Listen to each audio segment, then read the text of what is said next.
We're on page 784. What?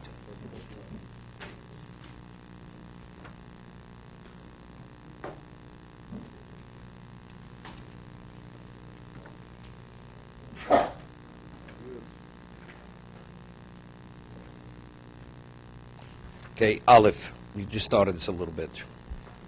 Page 784. Avol Mahusa Prishus HaKolelis. What is the essence of the concept of abstinence? General concept of abstinence. V'tzorach anshe olam hazeh eleh. And why is it a necessity for humanity to have the general concept of abstinence? Really means control. Take control of your drives. Person is driven naturally. You have inclinations. Person would sleep away a whole day if he could. That's the inclination of man. So you have to rein in on your what? On your inclination. That's also a degree of abstinence. Person would sit and eat all day.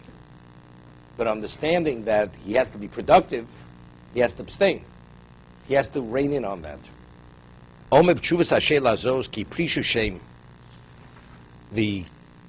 The appellation of precious is just, it's a label, it's a term. Tachtov, ki precious shem, tachtov inyonim. And under that heading, there are many levels of abstinence. Hashem kinu begula. The appellation of abstinence, that's just the general concept.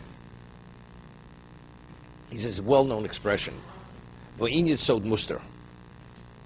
He says, but its real meaning is hidden. Obscure v'kashe yosiru ad moso. But you remove the earth, v'yatech osomo, and you'll undo the seal. Yira misto rinyonov sigol bagamoso.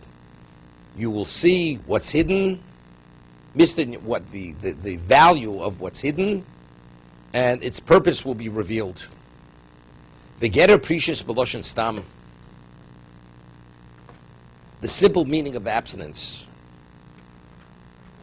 Chasimas taivas hanefesh. It says bridling one's desire. Desire of the nefesh. Nefesh is the physicality of the person. V'imona min adova nifresh mimenu. And denying yourself something which you don't have, which is removed from you. Imayecholas olov v'zdamnuso. When you have the ability to partake of something, and its availability, and you refrain, you abstain from it.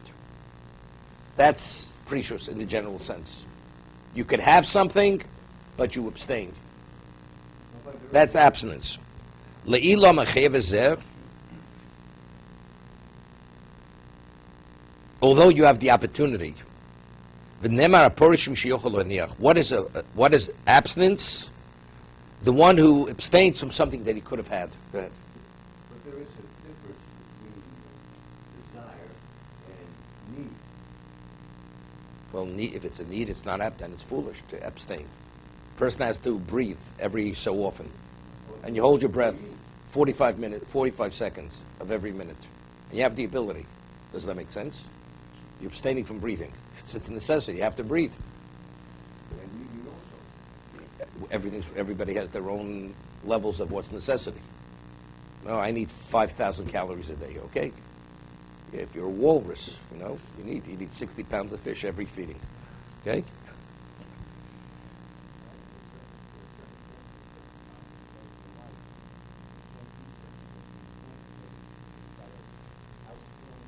So we're saying abstinence is only something you can have, and you refrain from taking it. You refrain. That's abstinence. Controlling yourself. Self-control. Right? But again, a person can have self-control, but he chooses not to control himself. Perhaps a person can, but he chooses not to. So that means he's not abstaining. He's not refraining. I could if I want to, but you're not. So he's not practicing abstinence.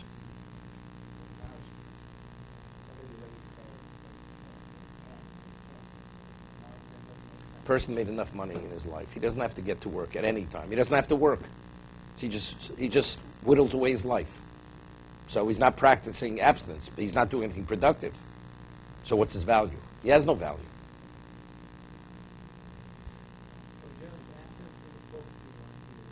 He's speaking the general sense. He says this is what every human being needs, some degree of abstinence.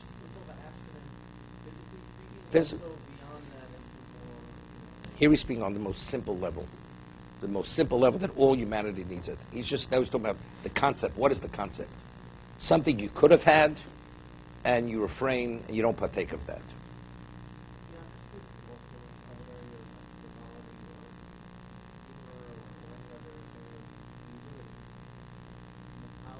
Put it this way: if it has a negative effect, anything that has a negative effect, you should abstain from, right?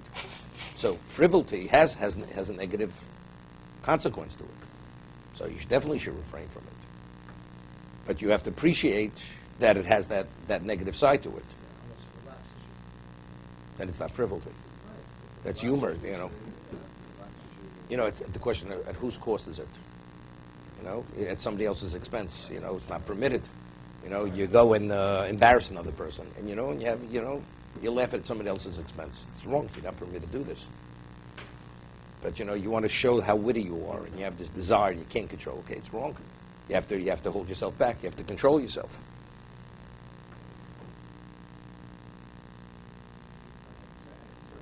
He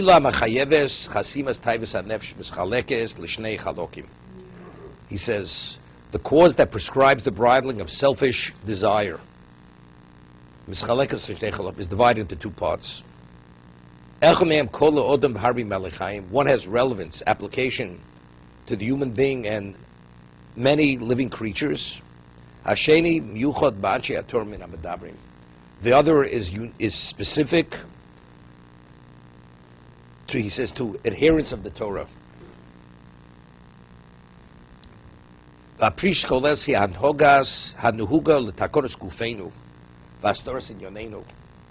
we speak the general concept of abstinence or refraining, that's beneficial to our physicality and just to put our lives in an orderly fashion. You have control. It's like, there's an expression, he's all over the place. Man has no control, he's all over the place. It's interesting. The Gemara speaks about the classification of a person. We have chayrish, shote, v'koton. What is a chayrish? What is a shote? No. Unstable. He has no control over his inclinations. No control. Person has no control, then you can't function. You have to function within a specific level of order. What are you shaking here, David? I don't know if you agree or disagree. Okay. Some of this person has to shake himself awake. Okay. So an unstable. No. Chesh is deaf mute. I'm talking about a person who's unstable. A person from moment to moment, he has no control over himself. Right? But a person, even though he's not a shota, but a person doesn't live a life where there's any semblance of order. He's all over the place. He can't function properly. He can't be productive. He's distracted from moment to moment. He doesn't stay on one thing. It's one to the next again. Because he never conditioned himself to have any level of control. So there's a basic level of being mentored or being conditioned, and that's part of a parent when you raise a child, right? To teach a child certain habits, which are control habits. It's once mentioned. This is by Joseph when he fed his family. Although he was the sustainer of the world, could have given his family as much as they wanted. But it says he fed his family lefi ataf. Right? Once mentioned this. Lefi ataf. According to the mouths of the young children. So Ziforno says when a child eats, you know how much is wasted? There's more wasted than it's eaten. So normally, you give a child, it's understood, you give the child more than the child needs. That's taken into account. 50% wasted, 50% eaten. Since it was famine years, although he had an unlimited access to food, he only gave his family exactly what they needed. He did not give them anything to waste. It's waste. So good. But that's part of teaching a child. To what degree do you waste? You shouldn't be wasteful.